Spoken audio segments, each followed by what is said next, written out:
All right, Knoxville, welcome to the Arts Calendar, CTV show, Obscure Outdoors, and today I've got a friend, Paul Hassell. He does two things. He chews bubblegum and he takes pictures outside, so welcome to Obscure Outdoors.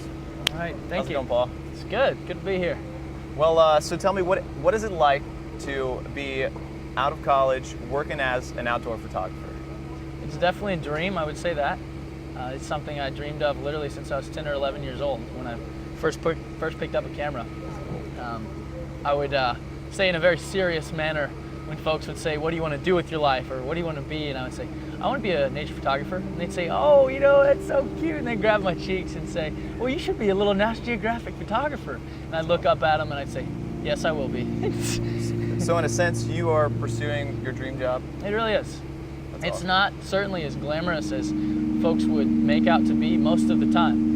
You're generally scraping by just to pull off the next project or the next, ideally, assignment. But certainly as I get started, just 1 year out of college, there's a whole lot of fund my own project, fund my own travel, Right. and Right. it just seems to work. All right, now you chose Knoxville as your backdrop here, and why are we out in the Smokies somewhere?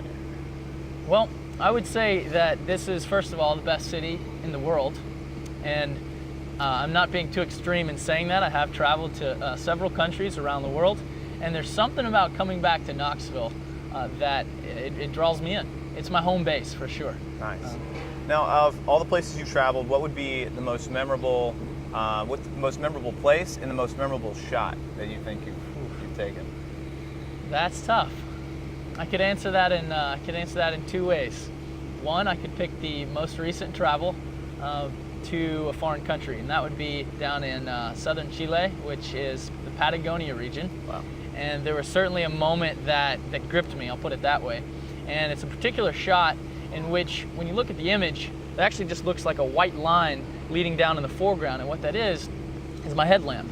And the story is that it was early in the morning. One of our Israeli friends that we had met on the trail, we were doing a 9-day trek, he was up looking over the valley, playing his harmonica, and the sound was just billowing through this sort of this valley, basically, and echoing off the rocks. And so it was a very emotional sort of time. And here I was just eager to start and eager to fire away prior to the sunrise. And so as a long exposure, it's about a half-minute long exposure. In order to show my place there without really showing me, I walked through the frame in a half-minute exposure, and you can see my light trail. Yeah. And so a lot of folks like that, and they're into the metaphor behind it. Cool. So recently I would put that as my favorite shot. That's awesome. Yeah. So let's say I wanted to get into some outdoor photography. Do I go digital or do I go old school with a 35 millimeter? Well, it depends on whether you want to be relevant or not. Okay. I would say I was probably one of the last professionals in the area to convert over to the digital world, and that was 3.5 years ago now. Okay. Okay. I'd say probably within 5 years ago, at least 90% of folks were completely digital. So I was late in the game, but I had good reason. I was pretty obsessed with my slide film. Yeah. I'm definitely a purist and a truist in that sense. I know you've done some expos for us who aren't, great photographers. What would be maybe 2 key points of knowledge that you would want to share with someone that came to one of your expos? I always cover 2 things, and that deals with your aperture and your shutter speed. Okay. So from a technical standpoint, we're going to figure out what that actually means, because people get so bogged down in these 200-page novels on how to photograph, and they start equating numbers and doing equations and formulas. And I've never in my life met somebody that was nerdy enough to get so into the details of the camera that they really enjoyed reading that 200-page novel. Wow. And so the main thing I focus on at the workshop is, what are you really here for? What are you about? And no one ever answers that question with, I want to crunch numbers. Right. So we basically get through the gist of, what is your SLR? And that's a camera that's a single lens reflex. It has the lenses that can pop on and off the body. Okay. How does it work? What is it thinking about? And that takes about 2 hours. Wow. The rest of the 3 days of the workshop, we get out and we study principles of light. We discover how to see, and these kind of things that no kidding, will change person's life. So the photography workshops, we shoot. We'll be in a classroom again for 2 hours on a Friday, and then another 2 hours on a Saturday, and the final Sunday we'll critique images and kind of have a sharing time of the images from the weekend for a couple hours. The whole rest of the time, sunrise to sunset, we're in the field. because that's how I learned was from age being 10, out there. 11. I just went for it. Yeah. Started entering contests and win contests. Age 15, I did a big gallery showing and it worked. Awesome. Sold out of the photographs. Age 16, I decided I'd just go ahead and start a photography business. And so for me, it has always been experience. And so I do structure my workshops in that manner. All right, now anyone can pick up a camera, but what sets you apart from all the other photographers in Knoxville? Like, is there a unique Paul Hassell trademark other than being outside?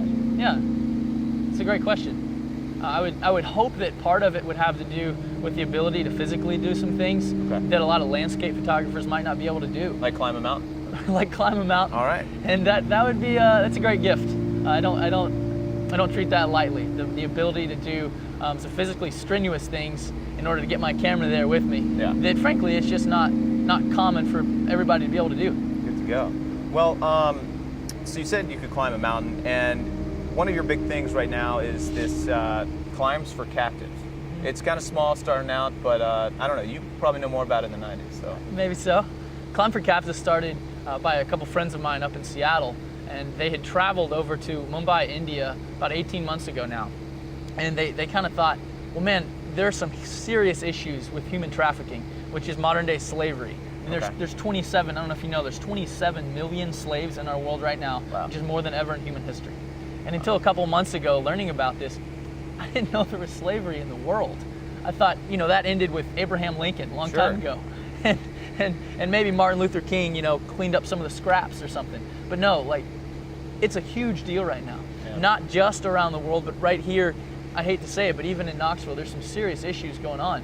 But the main reason we're doing Mumbai, India, is because of a friend, Jeremy Valorant, who saw firsthand some of the girls pulled out and basically rescued from their sex trafficking, this prostitution, this forced prostitution thing. It's horrible, it's horrific. And he came back from that thinking, he was deflated, and he thought, well, what can I do?